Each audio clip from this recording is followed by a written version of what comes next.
En périphérie de Tourcoing, le quartier de la Bourgogne est une zone populaire, meurtrie par le chômage, où un ménage sur deux vit sous le seuil de pauvreté.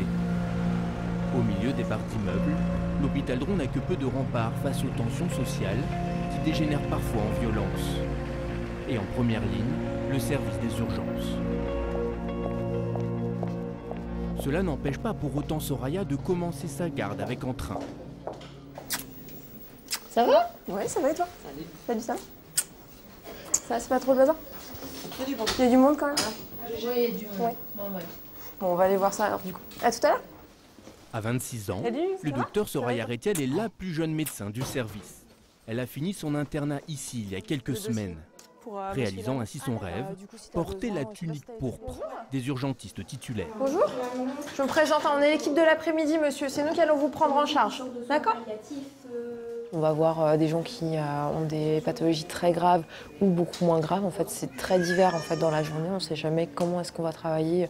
Et toujours dans un esprit d'équipe, en fait, on a toujours une aide-soignante, un infirmier avec nous en fait, qui permettent d'optimiser les soins pour le patient. Et ça, je trouve que c'est la force et la richesse en fait, de ce travail. Donc, c'est ce qui me plaît dedans. Quoi. Là, vous avez encore... À ce plaisir s'ajoute la fierté d'être dorénavant le médecin référent à qui les jeunes externes viennent demander conseil. Ici partent Oui. et Moi, j'ai j'attends le juste prochain. une petite question Oui. parce que j'ai vu le monsieur en suture là. Oui. Et en fait, il veut une écho du genou, mais on fait pas d'écho du genou. Non, on ne fait pas d'écho du genou un samedi après-midi, il n'en aura pas. Et après, il faut voir, est-ce que toi, tu as une indication d'image et surtout, c'est pas il en veut une, c'est est-ce que c'est indiqué, est-ce que ça va lui rendre service d'en avoir une. Il est venu hier pour la même chose et on lui a dit qu'il fallait voir son médecin traitant, mais il Donc, revient. il y a de fortes chances qu'on fasse ça. Quoi. Du coup, tu le réexamines, Dans un tu box, vérifies la stabilité un homme du genou, récalcitrant de si 40 ans les exige une échographie du C'est genou. négocié du coup? Y a Face à une Christophe qui est venu situation avec qui toi, pourrait ou- vite dégénérer, Manon, l'externe, appelle le docteur Retiel à la rescousse. Dans ce cas-là, il faut partir, Même, je monsieur. savais pas accueillir les gens. Non, mais calmez-vous, Je savais monsieur, pas là. accueillir les gens, Calmez-vous, vous allez partir si ça vous va Tu m'as pas. appelé la police, c'est ça que tu m'as appelé. Ouais, bah on va faire comme ça. La police, On va faire comme ça. Il n'y a pas de souci, monsieur. Il n'y a pas de souci. J'ai insulté personne.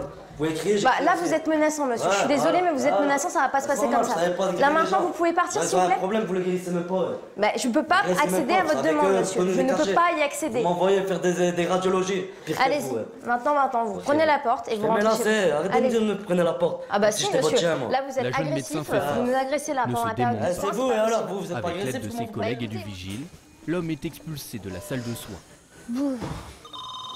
Ces violences ordinaires, le docteur Soraya Retiel a dû apprendre à composer avec. C'est courant ce genre d'événement comme ça? Ouais, ça arrive régulièrement. On en a facilement moi, j'en vois un par semaine comme ça qui pète un câble, qui est agressif comme ça et qui est du coup complètement hermétique à la discussion où on peut pas le raisonner, on peut pas essayer de remettre un dialogue en route, ça passe pas quoi. Donc, je sais quand est-ce qu'il faut que je me mette entre guillemets en retrait, quand est-ce qu'il faut que j'appelle des gens pour m'aider. Après, ici aux urgences, on n'est jamais tout seul quoi. Il y a toujours un aide-soignant ou un collègue qui est là derrière et qui, s'il entend le ton monter, va arriver en renfort. J'ai pas eu besoin là d'appeler ou quoi que ce soit. Quand le mec te dit vous êtes incompétente, vous ne servez à rien, déjà, voilà, déjà tu sais que c'est foutu quoi. C'est plus la peine de parler. Bah non, mais c'est un peu impressionnant d'avoir quelqu'un qui s'énerve comme ça. Ouais. Ouais, parce que là, il faisait monologue tout seul et on pouvait pas parler. Des fois, quand t'es dans l'échec, t'es dans l'impasse, faut rester calme, essayer de pas te faire blesser surtout, pas rester tout seul, puis voilà quoi. Ça, du coup, c'est pas mal. Et Soraya sait de quoi elle parle. Il y a un an, elle a subi une agression qu'elle n'oubliera jamais et qui a traumatisé tout le service. Une nuit d'octobre 2016, les urgences sont une nouvelle fois débordées. Une dizaine de personnes qui accompagnent un patient refusent de sortir d'un box de consultation. Ils s'en prennent alors avec une extrême violence à l'équipe soignante. J'ai entendu des hurlements de détresse. Donc j'ai essayé de m'approcher pour comprendre ce qui se passait et en fait j'ai vu mon médecin-chef en fait qui était en train de se faire agresser, qui était coincé en fait dans un coin du box avec du coup plusieurs agresseurs autour de lui et les soignants, toute l'équipe là qui était là ce soir, tous les soignants qui étaient autour pour essayer de sauver en fait le médecin et qui étaient en train d'essayer en fait de le sortir de là parce qu'il était dans un coin de mur vraiment vraiment pris à la gorge par plusieurs personnes, plusieurs assaillants quoi. Un médecin est tabassé au visage, un autre a les cheveux arrachés. Soraya, interne à l'époque, est violemment plaquée au sol à 2 reprises. C'était irréel en fait, c'était complètement irréel parce qu'on avait plein de patients graves, des gens entre la vie et la mort, on faisait notre boulot et en plein milieu de tout ça, il fallait gérer en fait une situation qui était complètement hors norme, donc c'était vraiment choquant. Et il n'y a que le lendemain matin, en fait, quand tout ça, ça s'est arrêté, et quand je suis rentrée chez moi, que je me suis rendu compte un petit peu de l'ampleur que ça avait, en fait, cette histoire, et que c'était pas anodin, c'était pas juste une petite histoire des urgences, et que ça allait être plus grave que ça, en fait. Et en effet, il y a un avant et un après octobre 2016. Plus aucun accompagnant ne peut désormais accéder aux salles de soins. Le service s'est barricadé. Depuis 2016, on a dû un petit peu sanctuariser de force ce service en mettant en fait des portes avec des digicodes pour éviter les intrusions dans le service. Le deuxième volant, c'est le fait d'avoir un vigile 24 heures sur 24 à côté de l'infirmière d'accueil. La troisième chose, c'est la vidéosurveillance pour pouvoir utiliser en cas d'agression et de violence à des fins juridiques ces caméras. Sécuriser les soignants sans pour autant déshumaniser les urgences. Voilà, je viens de voir le médecin, elle est sortante. Ok. Voilà, donc génial, elle va sortir avec un traitement, son ordonnance. Là, il est en train de conclure le dossier, elle va arriver. Reconnaissable à sa blouse bleue, Marianne Winterstein, la médiatrice, a un bonne rôle continuation, capital monsieur. dans la réorganisation du service. Rassurer les familles et désamorcer les tensions. Donc votre nièce n'est plus ici, dans notre service des urgences. Elle est dans un autre service, elle est en réanimation. Vous pourrez venir la voir à partir de 14 h. Les personnes qui viennent pour la première fois depuis cette mise en place sont très surpris, généralement assez mécontents. Mais comme on leur explique tout de suite le pourquoi du comment, et comme on leur donne aussi tous les points positifs, je pense que c'est grâce aux points positifs qu'ils arrivent à comprendre. En fait, la prise en charge se fait beaucoup plus vite maintenant, puisque les familles sont plus auprès des patients. Et les accompagnants sont encore mieux informés, je dirais, qu'avant, puisqu'on est vraiment là que pour eux. Oui. On a déposé ici mon fils hier aux urgences pour la laisser. On voudrait savoir qu'est-ce qu'il en est. Tout à fait, monsieur. Venez, on va se mettre là-bas sur le côté. Arriver aux urgences, c'est la peur du diagnostic, c'est la peur de la mort. C'est aussi des personnes qui sont déjà venues et malheureusement qui n'ont pas eu de bonnes nouvelles. C'est un lieu qui suscite la peur. Et la peur engendre aussi la violence. Il saigne de l'oreille. En fait, il a commencé par avoir une douleur au niveau des dents. Oui. Donc je pense qu'il y a tout le système Vous pouvez venir, monsieur. Il y a tout le système ORL qui est en train de s'inflammer. Donc lui, il a retrouvé du sang en fait en collectant dans l'oreille. Et là, c'est aussi en train de prendre au niveau du nerf à l'arrière de l'œil en fait. D'accord. Et c'est pas D'accord. dilué par du spiphène ou quoi que ce Vous soit. allez entrer, monsieur? Vous pouvez entrer avec madame, s'il vous plaît.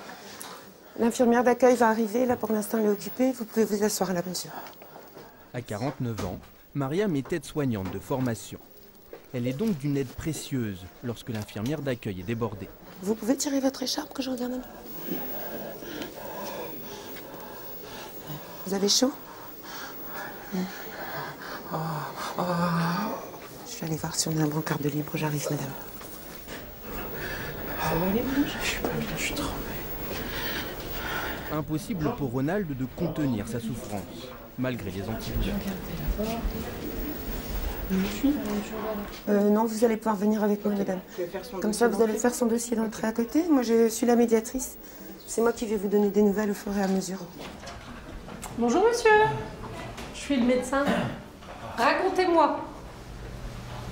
Ça a commencé par un mal de dents ce week-end. Ouais. Et là, c'est parti de méthocanine sur toute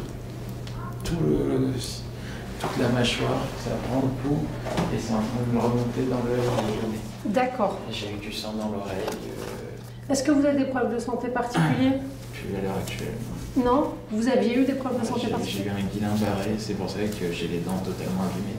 D'accord. Pour ça, avec la douleur, j'ai serré les dents et je m'en suis explosé des dents. Ronald a récemment déclaré un syndrome de Guillain-Barré, une inflammation du système nerveux périphérique. Cette maladie auto-immune grave est particulièrement douloureuse. C'est celle-ci dedans qui vous fait mal là? Non. C'est laquelle? Elle a provoqué indirectement Celle du la haut? détérioration de ses dents. Il y a plusieurs caries. Hein. Vous avez vu votre dentiste récemment ou pas? D'accord. Tournez un peu la tête. Moi, je vois pas de saignement au niveau du tympan. Excusez-moi. Asseyez-vous une seconde. Juste regarde. Ça fait mal là où j'appuie?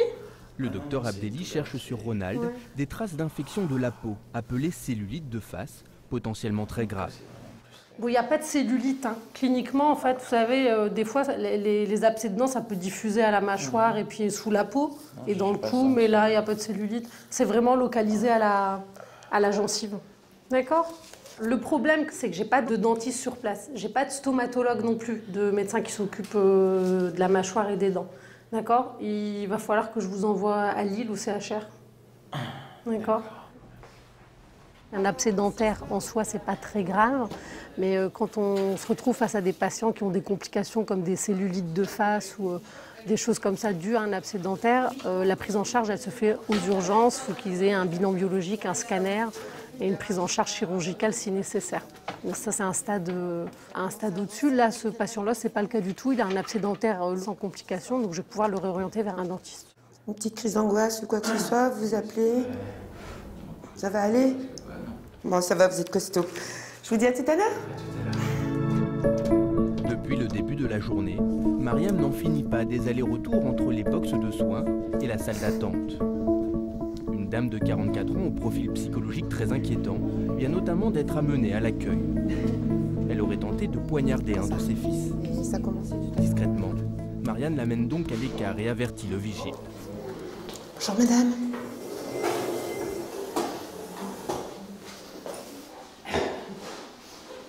C'est vos fils qui vous accompagnent? Qu'est-ce qui vous amène ici aujourd'hui? Soi-disant, j'ai une crise de violence. Ah. Vous l'avez ressenti ou c'est les autres qui me le disent? Vous êtes un peu énervé? Comme cette dame risque d'exploser, mais après c'est pas un choix, je reste auprès d'elle, parce que si toutefois elle avait une crise de violence, alors on serait dans l'obligation de l'attacher. C'est pourquoi le vigile est venu aussi. Donc là maintenant elle est partie en salle de soins. Je vais aller la voir en salle de soins. Si ça va, je la laisse. Si je vois qu'elle est un peu énervée, si je vois qu'il y a un peu de risque, je reste avec elle. Ça aide aussi à fluidifier les soins. Ça va? Mariam est soucieuse. L'état psychique de la patiente ne s'améliore pas. Est-ce que vous pouvez mettre votre sac à côté de vous? Mais retirez la sangle que vous avez autour du cou, c'est dangereux. Pour éviter que la situation ne dégénère, la médiatrice doit faire preuve d'empathie et rassurer la patiente. Une des premières qualités, c'est le sourire, le regard, c'est la douceur. S'asseoir à côté des personnes à qui on parle, pour se mettre à hauteur des personnes. Je peux m'asseoir avec vous? Avoir un ton de voix qui soit apaisant aussi. Il faut faire preuve de psychologie tout en se rappelant qu'on n'est pas psychologue. Écouter, mais sans tout prendre non plus, parce que je dois aussi moi me protéger et je dois continuer aussi à m'occuper de tous les autres patients. Rien n'y fait. Mariam peine à nouer le contact. Le docteur Rabahi prend maintenant le relais pour tenter d'examiner la patiente. Est-ce que je peux vous ausculter? Hein? Oui, d'accord. Là, vous me dites que vous avez mal à la tête et des vertiges. Hein? Vous savez où vous êtes ici? Vous savez où vous êtes? Vous savez que vous êtes à l'hôpital Dron? Je vous ausculte, hein? Je vous ausculte. Non! Restez, allez. Calmez-vous, calmez-vous. Détendez-vous, madame. Du tertian, non? Bah ouais. Sam, je t'aime! Détendez-vous, madame. À la vie, à la mort! Cette patiente, en fait, depuis 2 mois, présente des troubles du comportement à la maison. Elle a des hallucinations, elle ne dort plus. Donc là, ses fils l'ont juste ramenée aujourd'hui parce qu'elle a tenté quand même de planter un de ses fils au couteau. Donc avec l'aide de la police, ils l'ont ramenée ici aux urgences. Et moi, quand je vois cette patiente, c'est vrai qu'elle est agitée, qu'elle parle un peu seule. On vous fait une prise de sang après. Hein. On vous donne un médicament par la bouche pour la tête. D'accord? Et on va faire un scanner de la tête. Non, ça va. Si, on fait un scanner de la tête.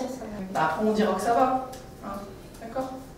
Vous me dites que vous avez mal à la tête. Oui. Et des vertiges. En plus, un comportement un petit peu agité, donc on vérifie la tête. Et après, on pourra dire que ça va si c'est normal. Oussam, je t'aime! À la vie, à la mort!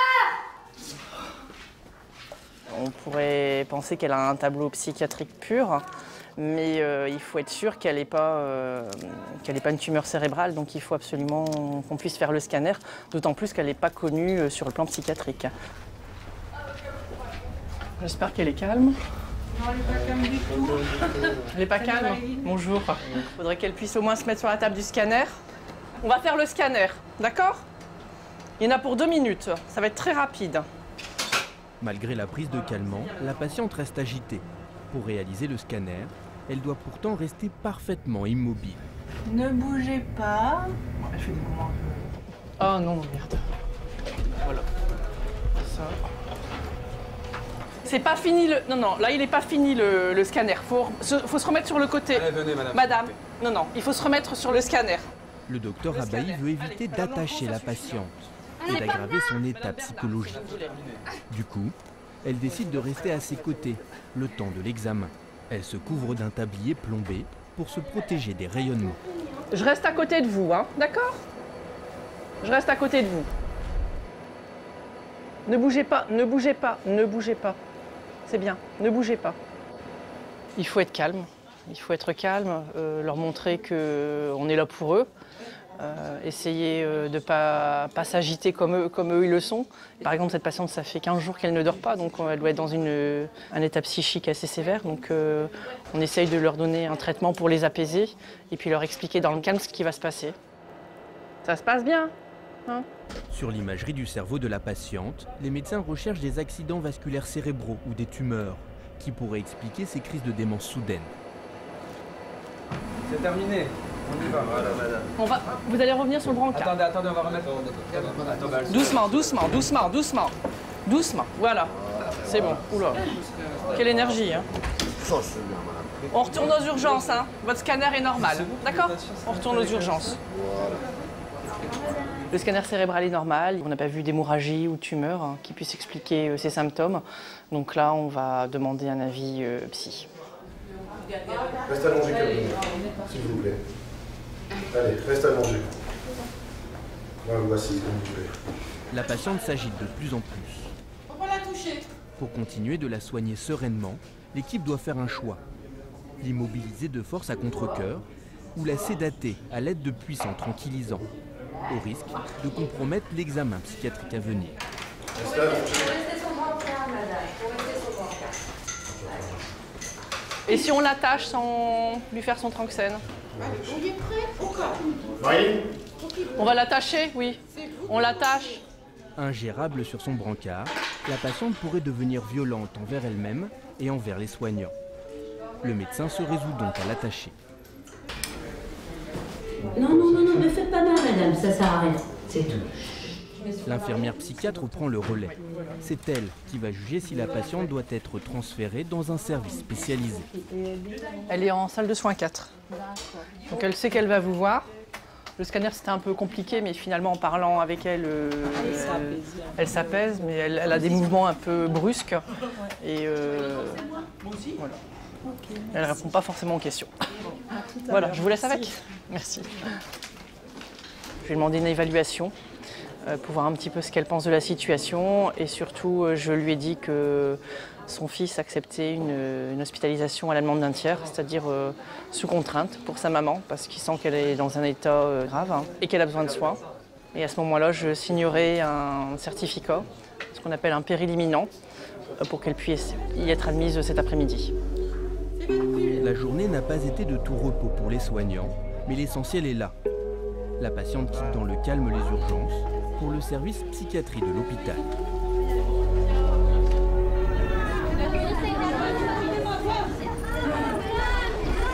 Dimanche, 21h, la soirée commence mal aux urgences de Tourcoing.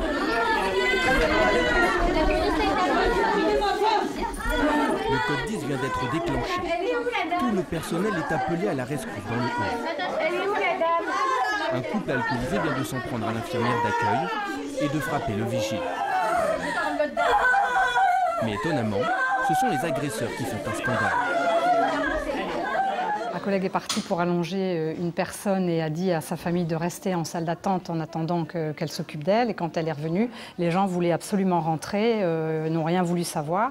Donc elle a eu beau leur expliquer que plus personne ne rentre dans le service, ils ont voulu quand même rentrer. Donc ils ont eu comme des gestes menaçants envers l'infirmière d'accueil. Et du coup, le vigile a dû intervenir.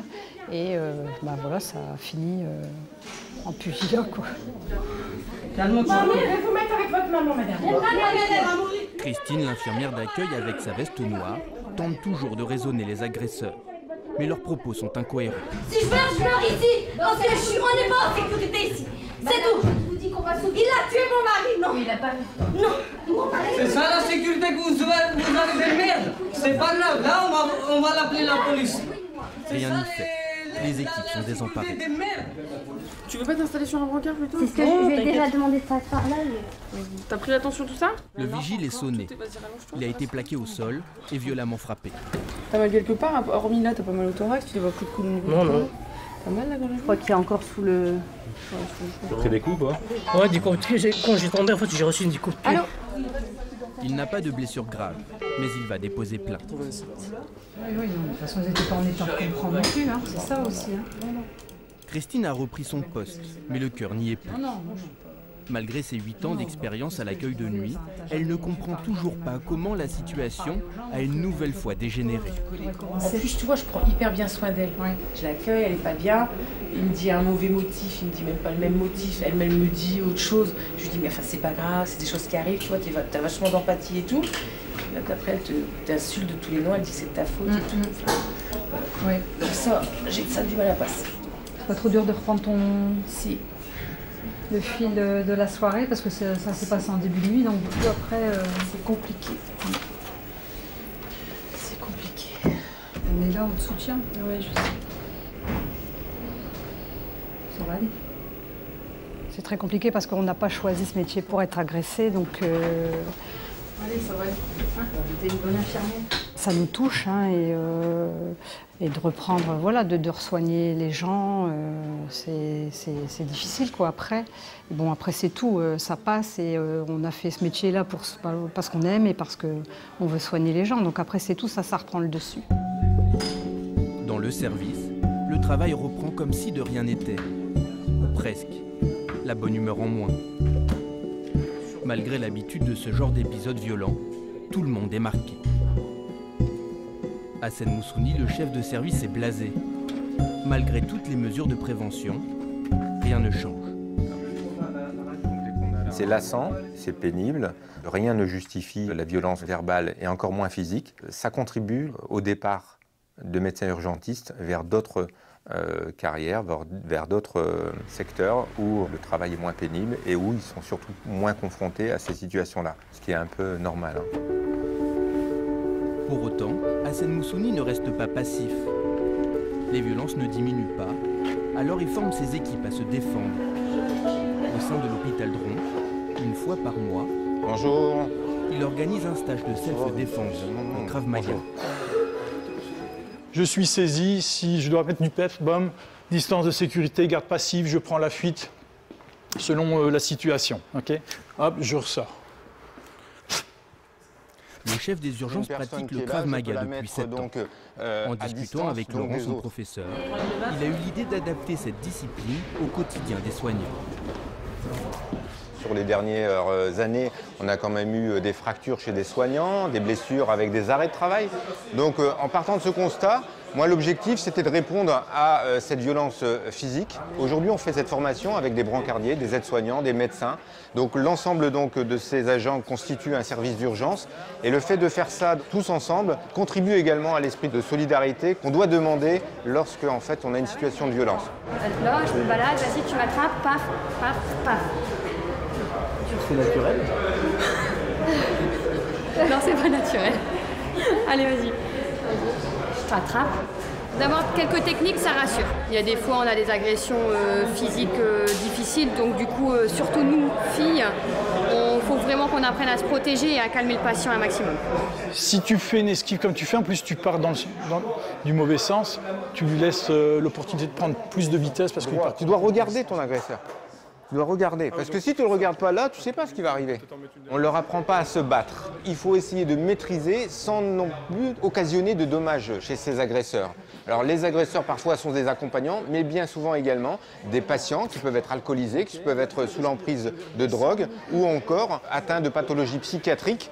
On frappe dans les bras pour dégager cet étranglement. De là, je vais prendre appui sur mon agresseur pour me dégager. Bing, je le pousse contre le mur, je prends la fuite. Pas mal ? N'oubliez pas une chose, c'est que là, on est dans une possibilité qui est, on est en train de vous étrangler. Sachez que ça, c'est une situation qui est déjà arrivée dans le service avec une infirmière qui s'est fait étrangler par derrière, avec un papy qui était dément, en l'occurrence. Et donc, simplement sur une technique comme ça peut vous sauver quand même de situation. Hop, et là, c'est parti. Durant ces 2 heures de stage, Hassen Moussouni ne forme pas seulement ses soignants. Il prépare des femmes et des hommes à gérer des violences qui dépassent largement le cadre des urgences. Aujourd'hui, la réalité, c'est qu'on caillasse des pompiers, on est capable de brûler des policiers et donc on frappe des médecins et des soignants. Donc c'est une situation auquel on doit faire face, qu'on subit. C'est un constat qui est triste. On ne devrait pas en arriver là, mais on doit, je pense, se préparer à cette évolution sociétale. Aux urgences de Tourcoing, 70% du personnel s'est porté volontaire pour participer à ces stages de self-défense. Voilà, merci à vous. Merci Hassen. Voilà. D'autres services de l'hôpital de Rouen et même des maisons de retraite de la région devraient également bénéficier de cette formation hors du commun, afin de continuer de soigner sans se laisser intimider.